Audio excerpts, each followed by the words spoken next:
the baby. Burping is a common part of the baby routine.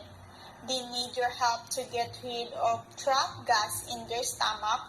Their muscles aren't developed enough to force air out themselves.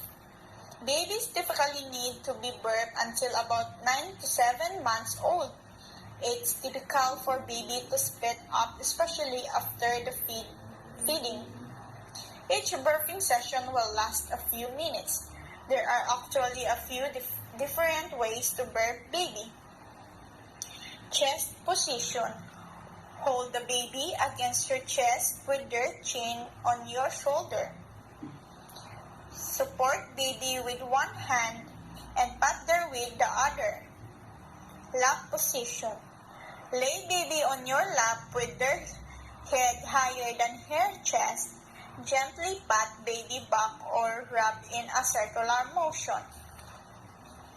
Setting up. Hold baby setting up in your lap, supporting their head and his.